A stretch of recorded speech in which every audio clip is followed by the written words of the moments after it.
examen de orina se podría detectar que esa persona pues padece de cálculo renal? Ciertamente el examen de orina es muy útil, pero las pruebas van más allá.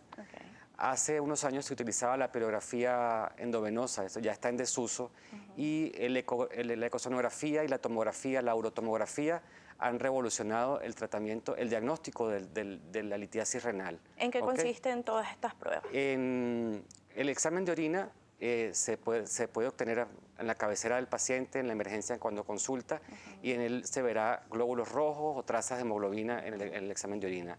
El examen de eco es una ecosonografía como cualquier otra ecosonografía, con un énfasis en las vías urinarias, donde se podrá ver si hay dilatación del árbol urinario.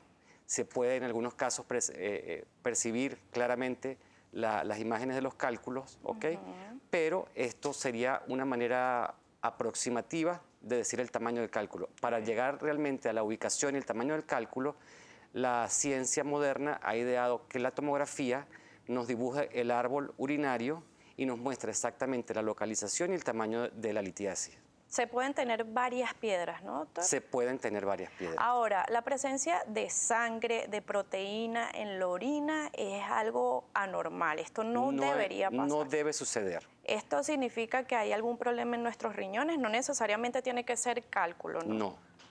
¿Qué otros problemas podrían ser?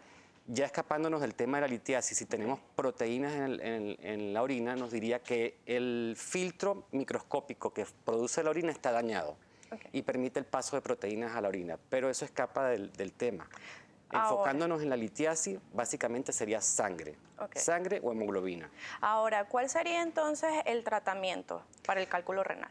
Hay tratamiento médico, que pasa por el momento de aliviar el dolor, hace unos años se estandarizaba que el paciente debía ser hiperhidratado en la emergencia, que había que ponerle mucha solución, y esto se ha concluido que es perjudicial, al contrario, empeora el dolor. El paciente se debe hidratar lentamente, a diferencia de cuando el dolor ha cedido y el paciente se va a tratar en su casa, ya debe recibir más de 2 litros de agua al día.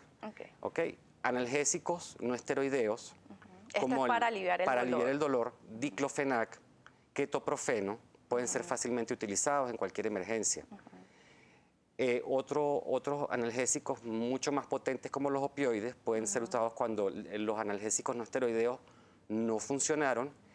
Se ha desaconsejado el uso de antiespasmódicos como la iosina, que también se mercadea en Venezuela, porque no han logrado evidenciar mejorías en estudios comparativos. Una vez resuelto el cuadro del dolor y establecer el tamaño del cálculo, debe entenderse si el paciente debe ser derivado a una consulta en conjunto con un urólogo que haga procedimientos quirúrgicos o no quirúrgicos para poder extraer el cálculo. ¿Cuándo se decide esto? El tamaño del cálculo y la calidad y el tiempo de la duración del dolor son los que nos van marcando la pauta. Cálculos mayor de 1 centímetro deben ser derivados en la emergencia misma en conjunto con un urólogo. Ahora, doctor, ¿esta enfermedad tiene cura luego del tratamiento? ¿El cálculo puede regresar? Teniendo en cuenta que la primera causa de litiasis en nuestro medio es la oxalosis. La oxalosis es una condición médica en la cual le ha ofertado mucho oxalato en la dieta, de los medicamentos, de los alimentos que mencionamos al comienzo, y el paciente tiene una condición metabólica a excretar ese exceso de oxalato en la orina. Es una condición médica, más que una enfermedad, es una condición médica que lo va a perseguir el resto de su vida. Ahí es donde viene la prevención secundaria, en mantenerse hidratado, evitar la deshidratación, mantenerse en buen peso, no consumir exceso de alcohol y las restricciones dietéticas a las que hicimos referencia al comienzo. Ahora, en relación a los remedios caseros que son muy populares para tratar esta condición, por ejemplo, orégano orejón, barba de jojoto, cola de caballo, todas estas hierbas, doctor, ¿qué tan efectivas son? No hay ningún estudio documentado en la literatura médica que evalúe la veracidad de los hallazgos anecdóticos que han tenido algunos pacientes. Muchos de estos cálculos, sobre todo los menores de 5 milímetros, se van a expulsar con el médico, sin el médico y a pesar del médico. Y a pesar de la cola de caballo. O sea, igual se van a excretar, pero no hay ninguna evidencia. Estas infusiones de algunas hierbas van a mantener al paciente hidratado y van a mejorar la expulsión del cálculo, pero sin ninguna evidencia. Ok, quisiera entonces ya para despedir sus últimas recomendaciones, además de tomar mucho líquido, ¿qué podemos hacer para prevenir entonces el cálculo renal? Que consulte a su médico, el médico tiene la pericia para ordenar la causa de este cálculo y ordenarle la profilaxis secundaria que debe seguir. ¿Cuál es la importancia de no automedicarse en estos casos?